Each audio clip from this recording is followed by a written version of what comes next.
let's learn how you can fix the problem where you can't delete your applications on iPhone. So this is because of setting that is called content and privacy restrictions. Let's just go to settings, scroll down and click on screen time option.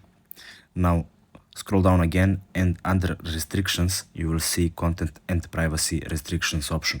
Click on it. Now if this is enabled you can just disable it, but what else you can do is going to iTunes and App Store purchases, and here you can just click on deleting apps. By default this is set on don't allow, so you just need to click on allow, go back and disable your content and privacy restrictions option.